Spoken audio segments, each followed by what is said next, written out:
All right, welcome to the Explainer. Look, if you've been feeling completely overwhelmed by the constant flood of AI terminology lately, you are in the exact right place. Today, our whole goal is to transform the confusing hype surrounding artificial intelligence into a clear, connected framework. We're going to literally look under the hood of these systems to see how they actually work, and we'll be translating 20 core engineering concepts into an intuitive journey. By the end of this, you won't just be throwing around buzzwords. You'll genuinely understand the architecture of the future. Let's get into it. Okay, here's our roadmap using an expanding capabilities framework. We're going to start inside the core AI engine, then explore how it actually learns. From there, we'll see how engineers add context and memory, how AI actually takes action as agents, and finally, how the tech is getting smarter, smaller, and multimodal. All right, let's kick things off with our absolute foundation. Section 1, Inside the AI Engine. Right out of the gate, there is a massive point of confusion, and that is mixing up these two terms. A large language model, or LLM, is fundamentally just a neural network trained to predict the next token in a sequence.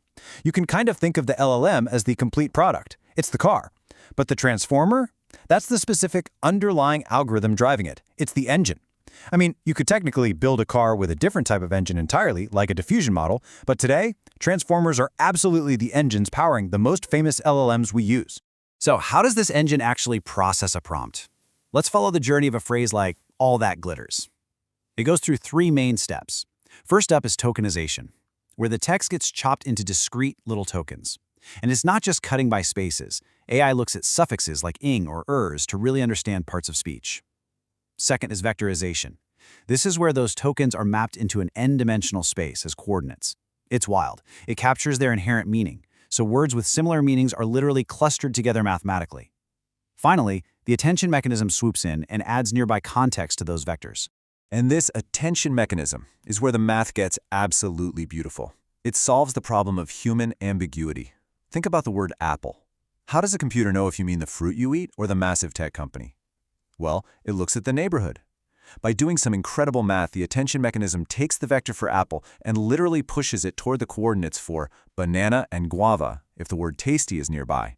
But if the word revenue is hanging around, it pushes the vector toward Meta and Google. It derives the exact meaning through context. It's brilliant. So, the core engine is built, but how do we teach it to understand us? That brings us to Section 2, how AI actually learns. The real breakthrough here is self-supervised learning, and it is genuinely amazing how clever this engineering trick is. Instead of paying humans to label millions of examples, engineers just take existing text or video, completely blank out pieces of it, and force the model to guess the missing part. Think of counting. 5, 4, 3, 2. You instantly know the next number is 1, right? Well, by predicting mass tokens, the model learns the underlying structure of the world all on its own. Once we have that massive base model, we use a process called fine-tuning. We run it through specific Q&A sets, so it learns to reply using exact medical jargon or financial terminology. We're basically shaping it into a specialist. But how do we make sure it behaves safely and helpfully? We often use reinforcement learning with human feedback, or RLHF. It's essentially a Pavlovian +1, -1 scoring system to reinforce good outputs. But this brilliantly illustrates a major limit in current AI, because RLHF is really just pattern matching. As the source material beautifully puts it, we are not crocodiles. We have a deeper understanding of how things work. Look, if a human sees a fair coin flip land on heads 5 times in a row, we know the next flip is still a 50-50 chance, because we have an actual mental model of physics. AI using purely reinforcement learning, it might just guess heads because it's been rewarded for following the recent pattern. Right now, AI generally lacks those deep internal mental models of how the real world actually works. Moving right along to our third capability, we really need to solve the memory problem. Welcome to Section 3, adding context and memory. Because out of the box, our super smart brain is basically an amnesiac. Think about it. You can buy the absolute smartest AI in the world. But imagine how frustrating it is when it confidently hallucinates an answer because it doesn't know the exact return policy of your specific e-commerce store. Sure, we can use few-shot prompting to manually type a few examples into our prompt, but when you're dealing with massive internal documents or gigabytes of terms and conditions, you need a far more robust solution. Enter RAG, Retrieval Augmented Generation. This is a game changer. The crucial point here is that RAG allows your own server to act as a bridge. When a user asks a question, your server quickly retrieves your highly specific private company documents, and it silently feeds them directly to the LLM right alongside the user's query. So the LLM then generates an answer based on your exact up-to-date data. Now, to make RAG work seamlessly, we use a vector database. Because we converted all our words into vectors, remember those coordinates of meaning we talked about earlier? A vector database doesn't just do a dumb keyword match. If a customer types, "I'm upset with your payment system," the database won't just error out if the specific word upset isn't in your policy document. It mathematically finds documents that are conceptually close in distance, pulling up protocols for a low rating or a customer drop-off. It ensures the LLM gets the exact right context to solve the actual underlying problem. Okay, we've got the brain, the training, and the memory. Now what? We need to give this thing hands. Section 4, AI Agents in Action. RAG is fantastic for your own internal databases, for sure. But let's think bigger for a second. What if the context you need exists completely outside your system? What if you need live data from an airline or a weather station to answer a user's request? You obviously can't store the entire world's live data on your private server. And this is exactly where the Model Context Protocol comes in. It acts as this standardized wrapper that lets your AI securely fetch live details from external servers. Like, it can literally ping Air India or Indigo for real-time flight data. And once it has that data, we introduce agents. Agents are long-running processes that move way beyond just generating text. They take autonomous action. So an agent can check the flight, notice a price drop based on your specific preferences, and then literally go execute the booking or manage your email while you're away from the keyboard.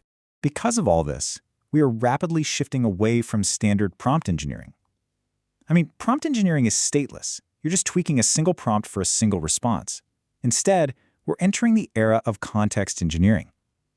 This is an evolving, continuous process where we use small helper models to summarize massive chat histories. Imagine condensing your last 100 chats into a tiny 5-sentence summary, constantly adapting the system to your long-term preferences, all before sending that package context up to the heavy-duty LLM. Finally, let's look out to the horizon to see where the architectures and the hardware of these incredible systems are actually heading. Section 5, Smarter, Smaller, and Multimodal.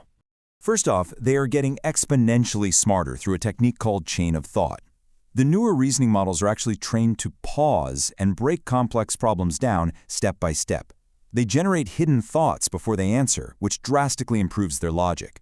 Second, they're becoming multimodal. Instead of just text, these networks are natively ingesting images and video.